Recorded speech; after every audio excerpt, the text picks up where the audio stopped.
Welcome to Scarlet Tavern. Grab a drink, take a seat, and let's begin. In this episode, we're diving deeper into the tangled web of intrigue surrounding the Roswell Incident, where reality blurs with conspiracy and secrets lurk in the shadows. Get ready to unravel the enigma as we uncover the classified world of Project Mogul, where weather balloons and high-flying experiments collide with UFO lore. But that's not all.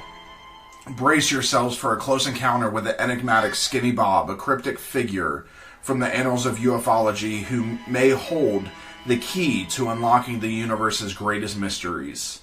So grab your magnifying glasses and strap in for a wild ride through the cosmos. It's time to peel back the layers of deception, separate fact from fiction, and uncover the truth behind Project Mogul and Skinny Bob, and the cosmic conundrum that is Roswell.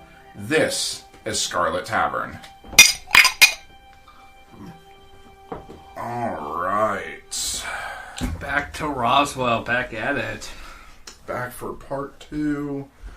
Electric Blue. Alright. So we're going to get right into it. We're going to be diving into what we touched on it the last time, but a little bit more on Project Mogul. Yep. So, Project Mogul was an ultra-secret endeavor undertaken by the United States Army Air Forces, focusing on the deployment of high-altitude balloons equipped with specialized microphones. Initiated in 1947 and lasting until the dawn of 1949, this project's primary objective was the detection of acoustic signals from Soviet atomic bomb tests. This covert operation, though part of a broader unclassified atmospheric research project by New York University, remains shrouded in mystery, or in secrecy. To provide a sense of scale, consider this. A typical Mogul balloon train extended to an impressive 657 feet, surpassing notable landmarks like the Washington Monument and even the Statue of Liberty in height. This visual contrast underscores the extraordinary scope of Project Mogul in its quest to monitor atomic activities. That's a big-ass balloon. Yeah. The project was a brainchild of Maurice Ewing, a scientist renowned for his deep-sea sound channel research. Ewing hypothesized the existence of a similar sound channel in the upper atmosphere, where specific air pressure and temperature conditions create an optimal environment for sound wave propagation and refraction. The intricate setup of these balloons included arrays of disc-shaped microphones and radio transmitters, which were tasked with capturing and transmitting the sound signals back to Earth. James Peebles oversaw the project, with significant support from Albert P. Crary. While Project Mogul achieved moderate success in its mission, it was ultimately deemed too expensive and complex. The project's legacy was soon overshadowed by more cost-effective and reliable methods of detection, such as seismic detectors and air sampling techniques for fallout. Project Mogul was far more than a standalone operation.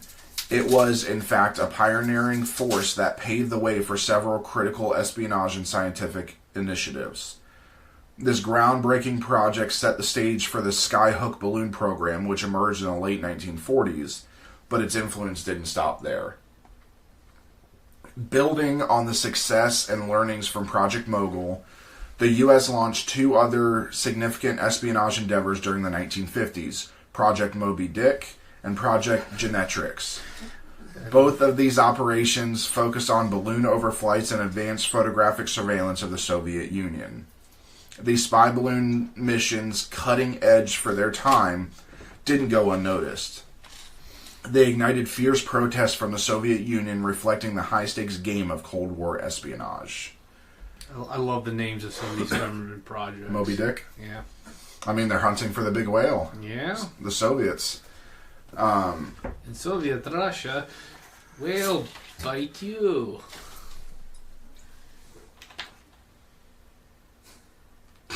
Well, you never heard that? Yes. I've never heard it. I was just laughing at that ridiculous Russian accent. I know, right? Yeah, my Russian accent sucks. I'm not even going to try and defend it. I'm surprised you haven't tried to do your Russian accent during D&D yet. He did. No. For Tales from the Old West. Yeah, that's right. That's right. The priest was Russian. Yeah. Ukrainian, but yeah. I wasn't part of it, so. Similar accents, but yeah, no, I gotta work on that, don't I? Yeah. Yeah. Especially for... Our upcoming project. Oh yeah, we already announced that, didn't we? We did. Never mind. I have a good memory, unlike some people we know. Huh? However, the legacy of these constant altitude balloons wasn't confined to the realm of spying. They also played a pivotal role in scientific exploration, notably in cosmic ray experiments. This dual-use technology illustrates the intricate balance between military applications and scientific discovery. The evolution of nuclear detonation detection systems stemming from these projects was extensive and continued for decades. Nations around the world invested in sophisticated systems to monitor and verify each other's nuclear capabilities, underscoring the global implications of these technological advances. The 1950s also witnessed the United States conducting fixed-wing aerial reconnaissance over the Soviet Union. However, this method of information gathering encountered a significant setback in 1960 when a U.S. aircraft was shot down by Soviet surface-to-air missiles, also known as SAMs. This incident marked a turning point after which reconnaissance strategies shifted significantly. The era of overflights came to an end, giving way to a new age dominated by reconnaissance satellites. Aircraft such as the A-12 Oxcart and SR-71 Blackbird, one of my favorite planes ever, played crucial roles in photographic and radar reconnaissance, while others like the RC-135U specialized in signal intelligence encompassing electronic and communications intelligence. Now, the SR-71 Blackbird is the most sleek plane. If anybody thinks of a stealth plane, that is the one you are thinking of. Oh, yeah. That is the iconic, sleek, all black, very thin, made with special reflective panels. That was all declassified, so we can talk about it, how they made it. But basically, how the SR-71 Blackbird worked is these panels, each part of the plane basically had a camera. And that camera would take a picture of whatever is above, below, to the side, whatever, and they would take that image and put it into these panels, which then reflects that image. So it essentially goes invisible by taking pictures of its surroundings. So no matter what it's by, it flies by a mountain, turns into a mountain. It is one of the, especially for the 60s, that was huge. Oh, yeah. This thing was... Obviously, it's gotten much better now, and that stuff is classified. Yes. The new stuff. But the SR-71 is no longer used, unfortunately. Mostly because technology has caught up and they can now detect it. It is now sitting... There's one sitting. Oh, yeah, in a that's museum. Yeah, we saw it. Yeah, that's right. We walked right under it. That's right, we did. And I felt like a freaking midget. If you guys want to see the SR-71, head to Ohio and go to the Air Force Museum. It is actually free to go to. It is amazing. Love it. You'll see the history from the Army Air Corps up until modern day when we were in, and the Gulf War and all of that stuff. So you can see the SR-71 is there. You can even walk into, which we did not get to this, which when we go back we will. You can walk into Air Force One. Declassified. Decommissioned one. Decommissioned. It is the old Air Force One. If I remember right, it's Clinton's Air Force One. I don't remember. It's either Clinton or Bush's Air Force One, if I remember right. Well, if it's Clinton, I hope they got the sex dungeon out of there, or at least cleaned up. Wow. I did not have sexual relations with that woman. I did not have sexual relations with that woman. You know why he says that woman? Because there was more than one. Well, no. It's actually... And this... We may do a podcast on this. Not on him. On... Monica Lewinsky scandal? No. So saying that woman instead of saying her or Monica Lewinsky, he distanced himself from her. Yeah. Because he was ashamed. So it's all about lying techniques. So saying that woman was putting distance between him and Monica Lewinsky. Mm-hmm. now we'll be going back into here, back to Roswell and all the various conspiracies that were kind of born out of Roswell. So, despite its eventual notoriety, the Roswell incident slipped into obscurity for nearly 30 years. Following the government's mundane explanation of the event as a weather balloon recovery, public attention swiftly dwindled. This decline in interest was further cemented by the Twin Falls saucer hoax, which occurred just days after the Roswell incident. In Twin Falls, Idaho, a purportedly crashed disc, widely reported in the media, turned out to be a fabricated contrivance by 4 teenagers using jukebox parts. This hoax contributed to general skepticism and disinterest in flying saucer reports. Military hired those kids. Oh, yeah. Somewhere, some malt shop was missing its jukebox. I guarantee you, the military hired those kids, said, hey, make this out of jukebox parts so that nobody starts talking. Even money, they were all dependent kids. They were probably yeah. the senior master sergeant's kid was probably leading them. No, I would say more probably the officer's kids, because you have to remember.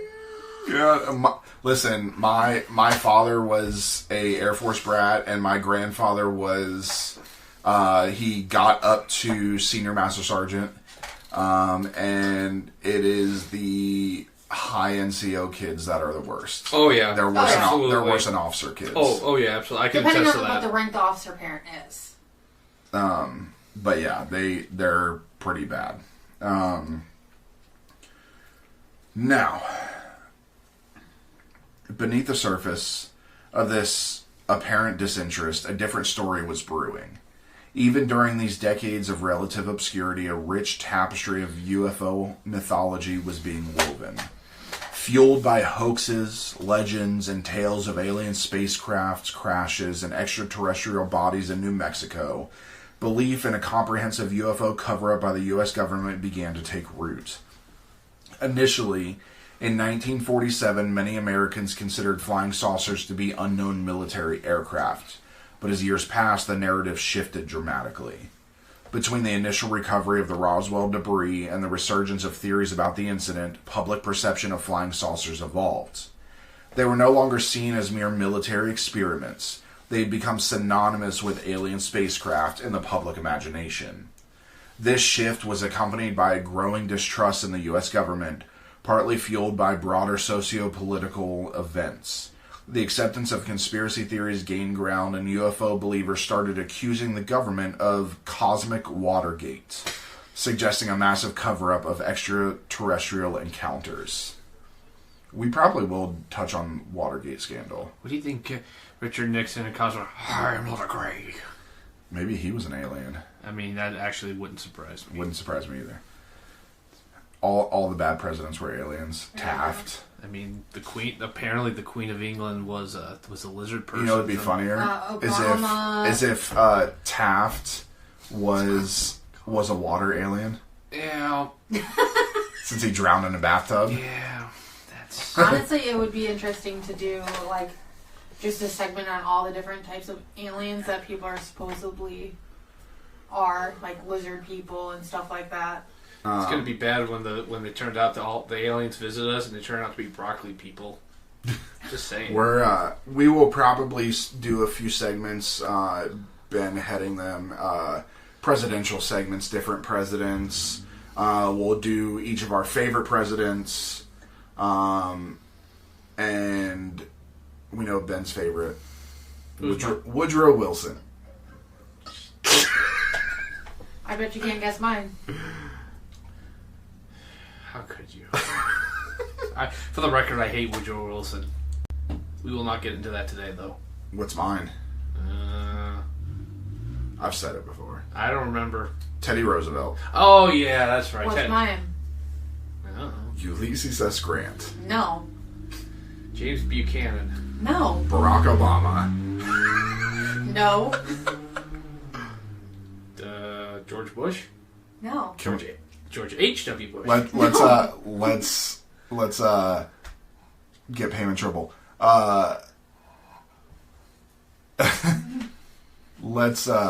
President Trump's your favorite. No. Oh, that's a yes. That's a confirmation, folks. That's actually not my favorite president. Oh, well, then just tell us who. Biden. That's right. Yeah. No, FDR. Oh, okay. Nothing wrong with FDR. But yeah, we'll probably do some presidential episodes here and there. We haven't done a history thing in a while, so since last season. For the record, my favorite president is Harry Truman. So. Is that because of the Truman Show? No, that has nothing to do with Harry Truman. Good movie, though. It was a great movie. What? You have clearly not seen it. No, I haven't. Great movie. Jim Carrey as Harry Truman. Oh, God. I will pay money to watch see the Truman Show. Yes, I will pay money to see Jim Carrey play Harry. It's Truman. not his best movie, but it's a good movie. His worst movie, though, is Me, Myself, and Irene. Oh yeah, that too. I was going to say Eternal Sunshine, but whatever. Yeah, Me, Myself, and Irene was horrible. The aliens. By the time the Roswell incident reemerged in the public consciousness, the perspective had dramatically changed. The 1947 event was no longer seen through the lens of post-World War II military activity. It had been reinterpreted to fit an increasingly conspiratorial and extraterrestrial-focused outlook. Roswell had transformed from a footnote in military history to a cornerstone of UFO lore, a symbol of government secrecy, and a lightning rod for conspiracy theories that continues to captivate and intrigue. Now, let's go into some conspiracy theories. Yeah. Or some hoaxes. Aztec crashed saucer hoax. Now, there are some people that believe the Aztecs were aliens because of all of the stuff that they were able to do for their time period, the building, the calendars, all of that. I mean, I kind of believe it, or at least they were visited by aliens. Maybe. Honestly, if any ancient civilization of all of them that was probably visited, it would be the Sumerians. I also think the Egyptians were. Nah, I don't think. The tale of the Aztec, New Mexico crash saucer hoax is a pivotal one in the annals of UFO lore. This elaborate ruse, orchestrated by a group of con artists, left an indelible mark on the American psyche and became a cornerstone in the evolving narrative of extraterrestrial encounters. The hoax gained significant traction when it hoodwinked Frank Scully, a columnist for Variety, into publishing the fabricated account of a crashed alien spacecraft. The narrative spun by the hoaxers was rich in detail and imagination. It described the recovery of small gray humanoid bodies, a spacecraft constructed of a metal far superior to anything known on Earth, mysterious inscriptions undecipherable by human minds, and, of course, a government cover-up to prevent mass panic. These elements, fantastical as they were, struck a chord with the public and became embedded in the collective consciousness. Interestingly, these fabrications from the Aztec hoax began to seep into the Roswell narrative. Over time, the relatively mundane debris recovered at the actual Roswell crash site transformed into the public's imagination into the extraordinary materials described in the Aztec hoax.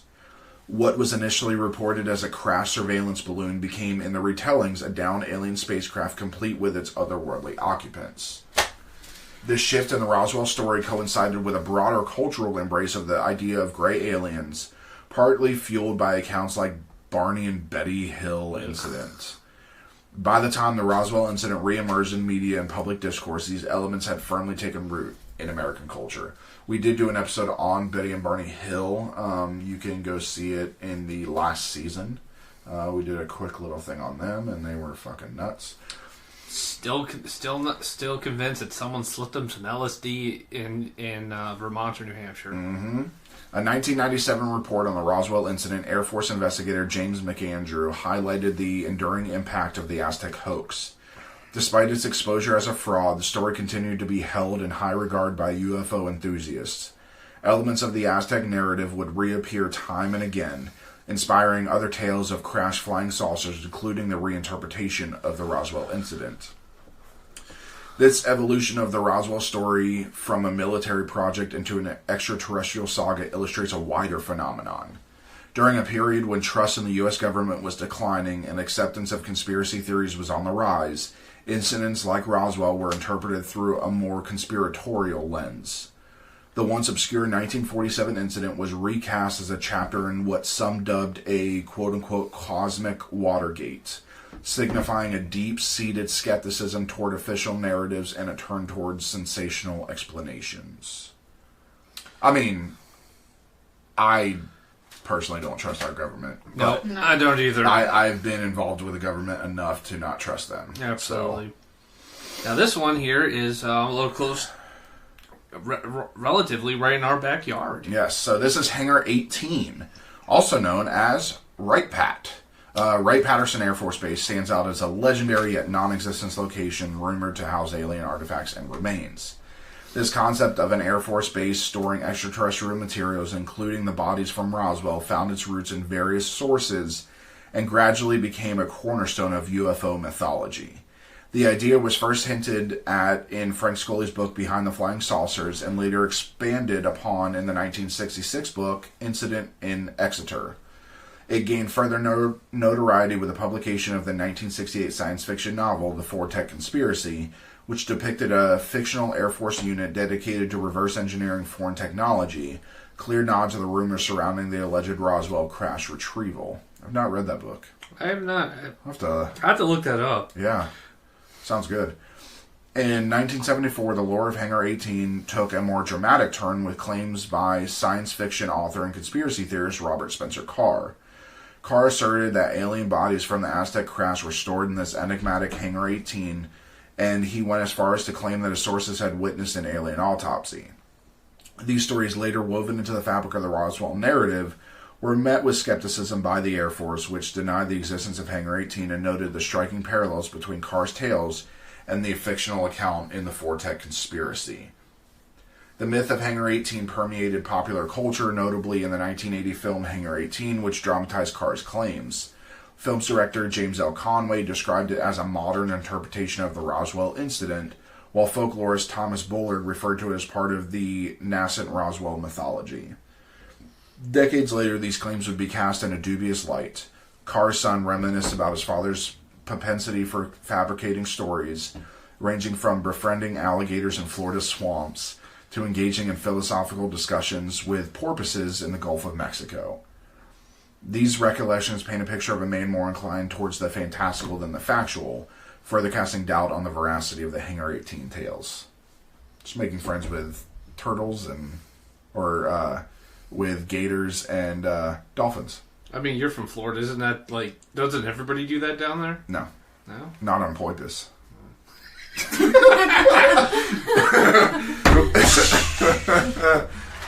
But yes, Hangar 18 is supposedly at Wright-Patt.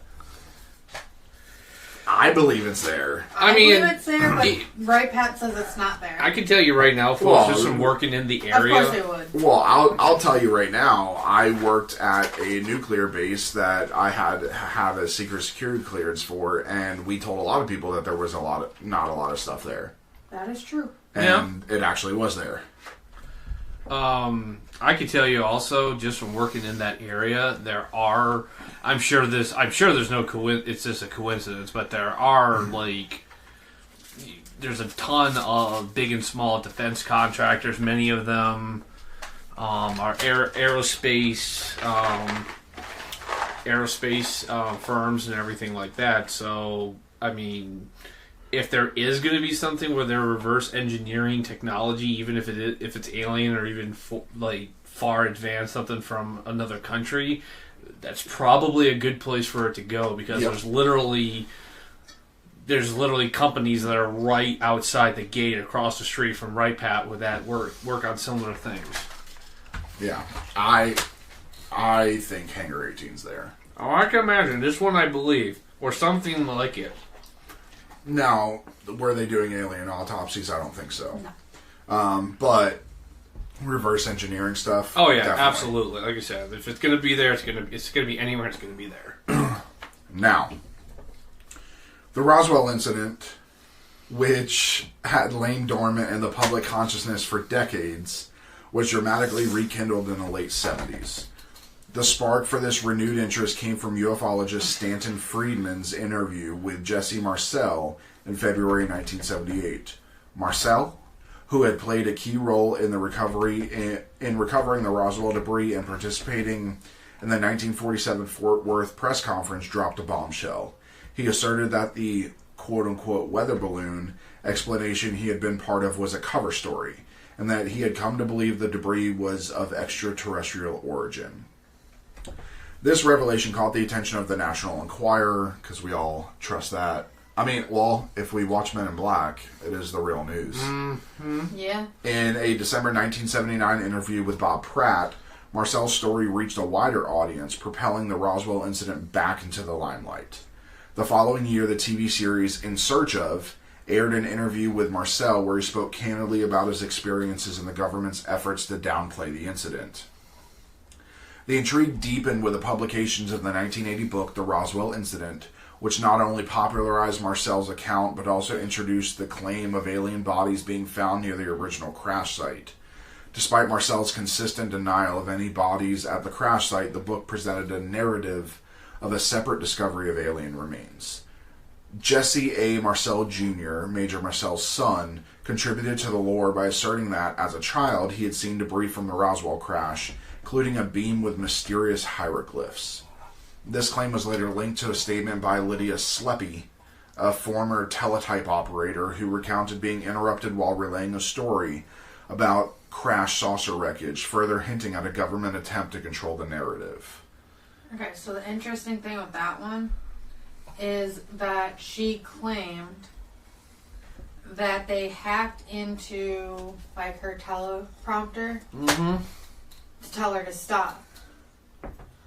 But when she told everyone what teleprompter that she used, they're like, that's impossible. That has no way whatsoever for them to hack it. Yeah, so for those that don't know, because we do have some younger listeners, teletype still exists technically, but basically teletype and teletype operators, it is a closed system generally used by the government, law enforcement, things like that. And these teletype operators would basically communicate through... It was essentially a typewriter that transmitted words. And again, we stopped using these in the 80s, I believe. Yeah. Once... Actually, it would have been almost the 90s once email and stuff like that came out. But there are... They are essentially the precursors to, like, 911 operators and things like that. For anybody who wants to see a visualization of what they are, watch the movie Watergate. Oh no, All the President's Men with Robert Redford and Dustin Hoffman. That they show what a teletype is. Literally, the breaking news coming in and it just goes. That's a teletype. Watch that. And there's somebody back there. Yeah. Typing as quick as they can.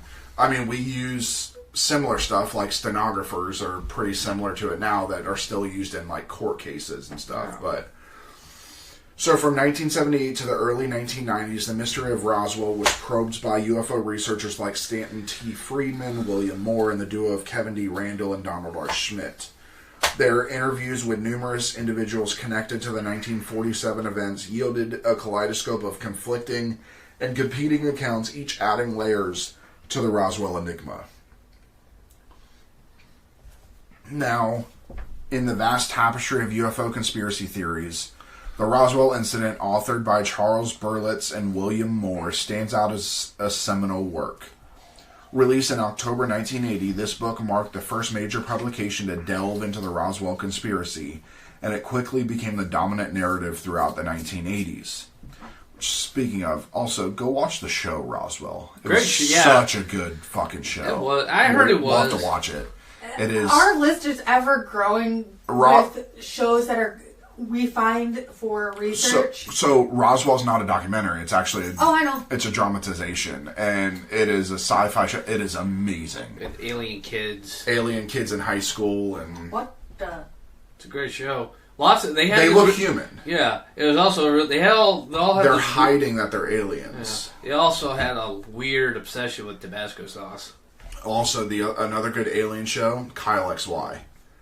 Never heard of that one. Really? It was he had no belly button. I tried to get into it. It was so I couldn't good. get into it. It was so good. That one's new to me. Berlitz and Moore, already known for their writings on fringe phenomena like the Philadelphia Experiment and Bermuda Triangle, crafted a compelling story in the Roswell Incident. Anthropologist Charles Ziegler referred to this narrative as version 1 of the Roswell myth. The book proposed a dramatic scenario: an extraterrestrial spacecraft allegedly monitoring nuclear weapons activity in the New Mexico desert was struck by lightning, leading to the death of its alien crew. The author suggested a sweeping government cover-up following the retrieval of this crashed alien technology, intended to prevent public panic. Central to their narrative was Jesse Marcel's later description of the debris as nothing made on this earth. The book controversially claimed that photographs of the debris Marcel recovered have been swapped with images of a mundane weather device despite no apparent differences in the material shown. Berlitz and Moore's book also introduced the idea of alien bodies based on secondhand stories from civil engineer Grady Barney Barnett, who allegedly encountered them on the plains of San Augustine.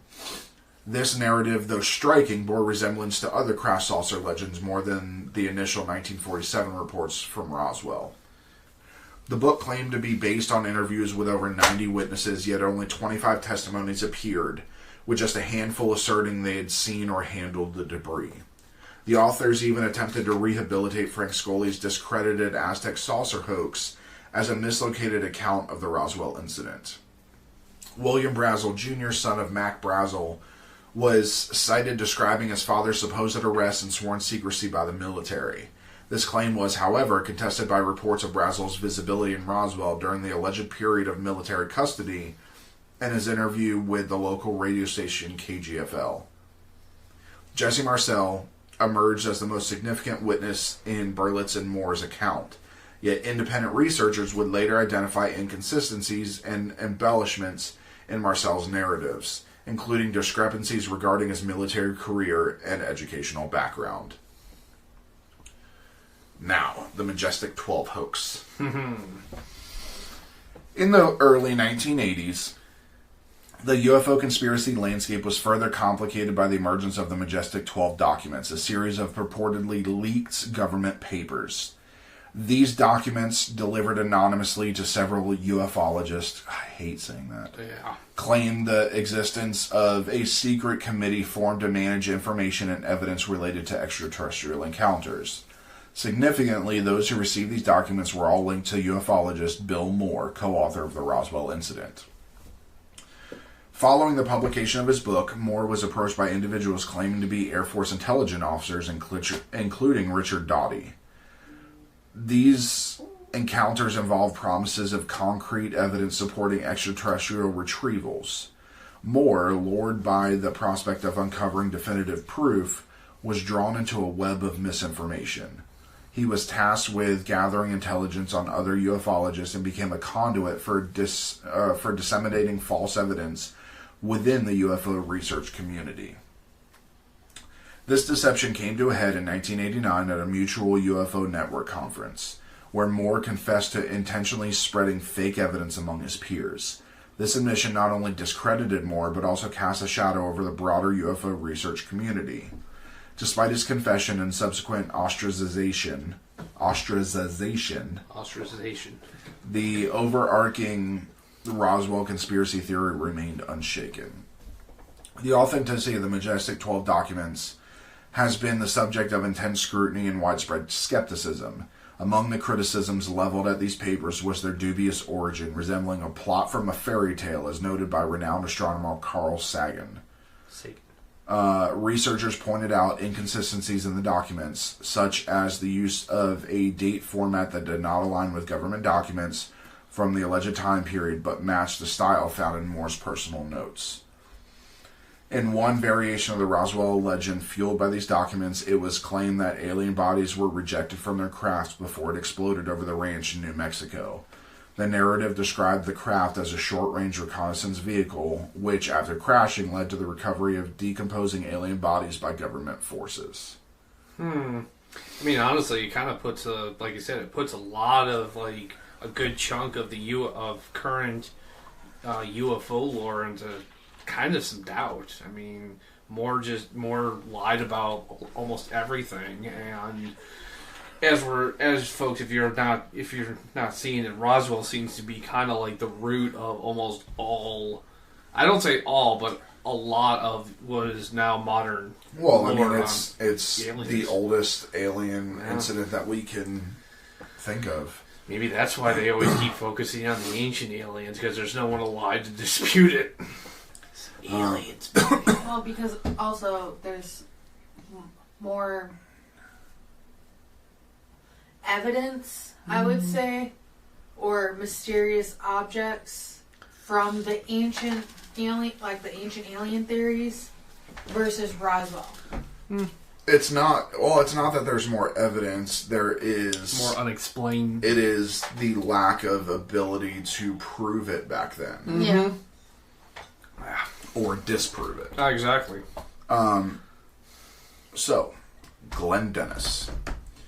Glenn Dennis, a former mortician, emerged as a key figure in the Roswell saga during the late 1980s. His account first detailed in an interview with Stanton Friedman on August 5th, 1989, introduced a new, intriguing dimension to the already convoluted narrative. Dennis claimed to have received several calls from the airbase inquiring about body preservation techniques in small, hermetically sealed caskets. Furthermore, he recounted a conversation with a local nurse who allegedly witnessed an alien autopsy. Dennis's claims added fuel to the already blazing fire of conspiracy theories surrounding Roswell. His story gained further prominence when it was featured in an episode of Unsolved Mysteries on September 20th, 1989. This episode, which reached an audience of 28 million people, also shared secondhand stories about Barney Barnett encountering alien bodies and pilot Pappy Henderson transporting them from Roswell to Texas. Hey, Pappy, go get them there alien bodies and go take them back to Texas. You got it, Barney. I'm wondering if Pappy is not a call sign. Oh, he's a pilot, yeah. As a pilot, so I wonder how he got the nickname Pappy. Probably because he talks like this. Pappy, go get it. You got it, Barney. This is so exciting. I love these aliens. This is amazing. It makes me want to touch my no-no zone. It's one of my favorite characters. In September 1991, capitalizing on the swirling interest in UFOs, Dennis co-founded a UFO museum in Roswell with Walter Halt, a former RAF public affairs officer, and Max Lytle. He became a regular figure in books and documentaries, repeating his tale, which was later dramatized in the 1994 TV movie Roswell, and featured again on Unsolved Mysteries. However, Dennis's credibility came under scrutiny. When confronted with evidence that the nurse he mentioned did not exist, he admitted to fabricating the name. Critics like Carl Flock likened Dennis's account to a fictional thriller, while scientific skeptic Brian Dunning questioned the reliability of his testimony, noting the long gap between the supposed events and Dennis's decision to speak out. Dunning argued that Dennis had pieced together unrelated events to craft popular narrative of an alien crash at Roswell. Prominent UFO researchers, including Flock and Kevin Randall, ultimately concluded that Dennis's story was unlikely to be true and that no bodies were recovered from the Roswell crash site. This skepticism toward Dennis's claims illustrates the complexities and challenges in separating fact from fiction in the tangled web of UFO conspiracies. Flock. I'm not even going to attempt to pronounce that. It's Flock. The P is silent. Then why would you... Like pterodactyl. Pterodactyl. Like the K and knife? Yeah. It's a kniff, honey. I know it's a kniff. Alright. Skinny Bob. Skinny Bob, not skinning Bob. Yeah. What are you doing to Bob? You don't worry about what I'm doing to Bob. I don't want to know what you're doing. I think you Can you do it to me? I want a skin bob too. Wow, that went dark. This is so exciting. I'm touching my no-no zone. You can call this Hangar 18. I'll let you do an alien autopsy on me.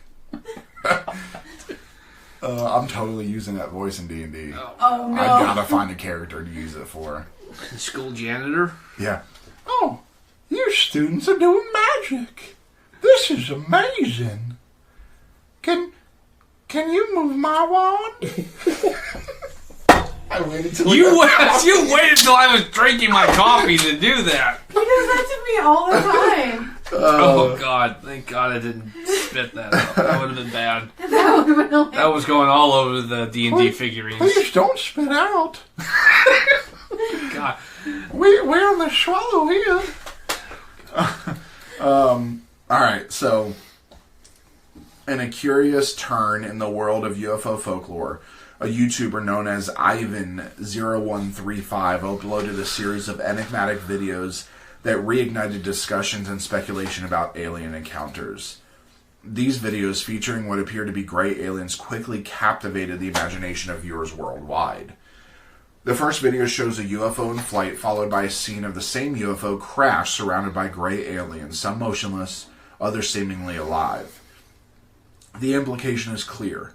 Whoever filmed this was likely affiliated with a government or military entity, and the depicted crash could potentially be linked to well-known incidents like the Roswell crash. In another video, an alien christened Skinny Bob is seemingly engaged in an interview. The footage gives the impression of an official or former interrogation of an extraterrestrial being. Adding to the mystery, a scene resembling a mugshot of Skinny Bob appears, suggesting a detailed and systematic study of these beings. The narrative takes a meta turn in the third video, where Ivan0135 addresses the skeptics, challenging the disbelief surrounding the authenticity of the footage. This confrontation with skepticism adds a layer of intrigue to the entire saga. The series culminates with a video known as Family Vacation, depicting gray aliens captured on a hidden device by military personnel. This footage, allegedly violating a secret treaty between the gray aliens and the U.S. government, suggests covert surveillance and interactions between humans and extraterrestrials. The claim that this treaty was revised following the incident adds to the cloak and dagger feel of the entire narrative. The disappearance of Ivan0135 following these uploads has fueled further speculation. Was this an act of self-imposed silence or something more coercive? The theories range from government intervention to possible abduction. While the Skinny Bob videos have never been definitively proven or disproven, they represent a fascinating case study in modern UFO mythology. Their impact is seen in the way they blur the lines between reality and fiction, and how they resonate with long-standing narratives of alien encounters and government conspiracies.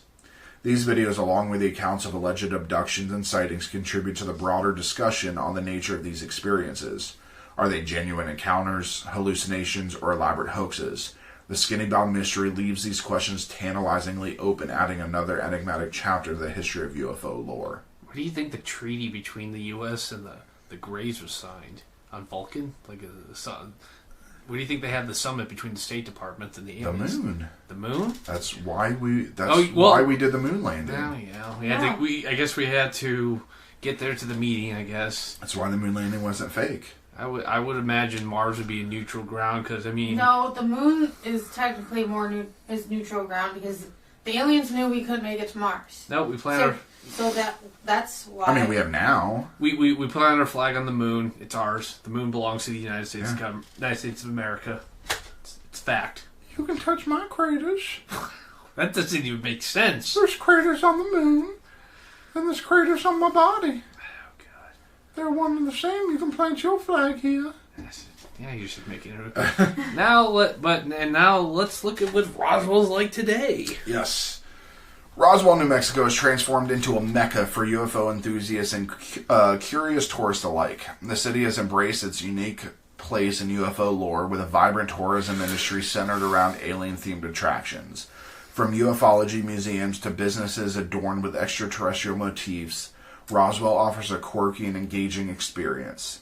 Iconic elements of the city, including streetlights and fast food restaurants, bear a UFO theme, making it a one-of-a-kind destination. The International UFO Museum and Research Center, established in 1991, along with the annual UFO festivals, attract around 90,000 visitors each year, turning the town into a hub for alien culture and history. We're going to Roswell. I want to go. I want to see it. I want to go just for the freaking McDonald's. Yeah, that's right. You said you. It is in the shape of a UFO. Yep. That's how they're so popular. Yes. They're aliens. Yep. The Roswell Incident has been a rich source of inspiration in popular fiction. Films like Hangar 18 and Independence Day, great movie. The first one, the second one was garbage. Yes, along with TV series such as X-Files, Great show. Dark Skies, Never seen it. and Roswell, New Mexico. Never seen it. Have woven the Roswell narrative into their plots, often with creative twists. These adaptations range from dramatic reinterpretations to satirical takes, like the episodes of Futurama and Star Trek Deep Space Nine, showing the versatility and enduring appeal of the Roswell story in this realm of fiction. The Ferengi were at Roswell. Yes, it was a good episode. It was so Now, in 2012, in a visit to Roswell, Barack Obama joked, "I come in peace." When asked during a 2015 interview with GQ magazine about whether he had looked at top-secret classified information, Obama replied, "I gotta tell you, it's a little disappointing. People always ask me about Roswell and the aliens and UFOs, and it turns out the stuff going on that's top secret isn't nearly as exciting as you expect. In this day and age, it's not as top secret as you'd think." In December 2020, Obama joked with Stephen Colbert, "It used to be that UFOs and Roswell were the biggest conspiracy, and now that seems so tame. The idea that the government might have an alien spaceship." I always found President Obama a bit of a buzzkill when it came to making jokes. He always seemed to take him a little too serious. Yeah, he was very monotone too. Oh, yeah. It used to be that UFOs and Roswell were the biggest conspiracy. That he would talk like that. I was like, dude, it's a joke. Just take but a joke. The thing is, a lot of people from Illinois are exactly like that. Mm. In a 2014 interview, Bill Clinton said that his administration had investigated the incident, saying, "When the Roswell thing came up, I knew we'd get gazillions of letters. So I had all the Roswell papers reviewed. Everything by Monica Lewinsky." I'm sure once Bill Clinton found out that the aliens, if there were there any, weren't sexy like green women or something else, he probably lost interest immediately. Yeah, like Layla from Futurama. Yeah, it's like, or the Orion slave girls from Star Trek. He was like, okay, I've lost interest. In June 2020, Donald Trump, when asked if he would consider releasing more information about the Roswell incident, said, "I won't talk to you about what I know about it, but it's very interesting."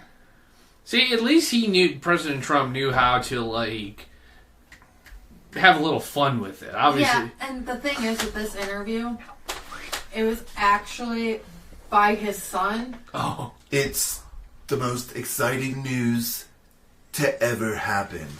I promise you. I talked to the aliens. They're great. They're phenomenal. They're great. They're fine. They're amazing. Yeah. And they're friends of ours. So obviously, because he was talking to his son about it, I guarantee you he's like, "I'm not going to go across this line." Because it was released on YouTube. So I'm pretty sure you can go and find it on YouTube. Oh, it was I'm a sure. YouTube interview. I've talked to the aliens. We created a treaty. It's all great. It's fine. They're amazing. They say I'm the best president that there's ever been, and they've dealt with plenty of them. Listen, folks, we're going to build a wall around Alpha Centauri. It's going to be great, huge, and beautiful. And the Martians, they're going to pay for it all. We're going to build a wall around the moon. We're the only ones that can have access to it. They can't even dig underneath. So, yeah, I mean, final thoughts on Roswell and everything that we've seen and read? Roswell's fake. Yes. Other stuff is real. Aliens exist. Oh, aliens exist. Roswell is literally just... Because, the more that I was researching it and stuff, it's like, okay, so if they're explaining all of this and it came out, because Project Mogul, if I remember right, was declassified in 1994. Mm-hmm. Yes. Nobody wanted to believe that Project Mogul was from Roswell. There was a lot of discounts, like saying, "Oh, well, that weather balloon wasn't supposed to be even released," because I guess there's there was a number somewhere on there that it wasn't supposed to be released. I mean, honest to God, I think mostly why people are disappointed and they cling to it, especially probably Roswell, New Mexico, is because, as we just pointed out, literally the town is embraced the aliens, the phenomenon, the everything. Now imagine if it was a legitimate thing, the government would not allow them to do that. Or No. or at the very least, you know, No, the government would not have allowed them to do that. No, probably not. And they would, but even if they'll always say it's a conspiracy, because imagine if they want to say, "Oh, I guess aliens don't exist in Inland and Roswell." Okay, shut up, everybody. Roswell goes bankrupt. This is actually, and similar things have happened in other instances between New Mexico and Arizona in regards to Billy the Kid. I say this because nobody knows where Billy the Kid died. They think he died here and here, but there are literally, in New Mexico, there's like a town that says, "This is where Billy the Kid died." They build everything around Old West Billy the Kid stuff.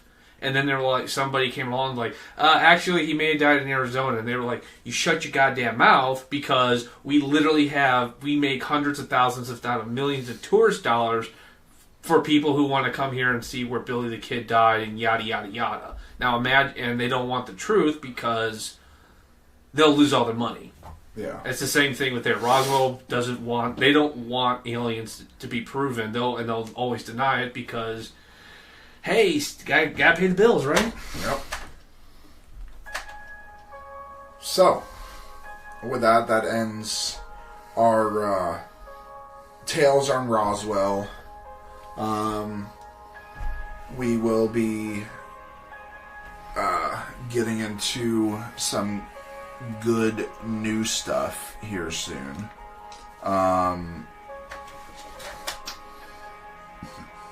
I believe, we're doing two of my favorites, actually. Mm-hmm. Mothman and Indrid Cold. So we will be doing those two, and then we are going to get into some big 3-4 episode parts. Get back into some cults. We haven't done cults in a while. We haven't done cults this season yet. Yeah. So we'll be doing some. I think we actually have 4 cults in a row that we will be doing, and Yes. 3 or 4, I can't remember the it's exact 4: number. Anthill Kids, Unification, Church Doomsday, Fiat Lux, and Nexium. Nexium being the most recent, obviously. So, especially with the resurgence of Smallville coming back, they're redoing Smallville again. So, and obviously, minus one character because she went to prison. So, one of the main girls in Smallville was the recruiter for Nexium. Oh, okay. Yeah, that's why it's so popular. So, yeah. But with that, we want to thank you for visiting Scarlet Tavern. Remember to turn in your glasses, push in your seat, and as always, tip the bard. Good night, everybody. Good night. Good night.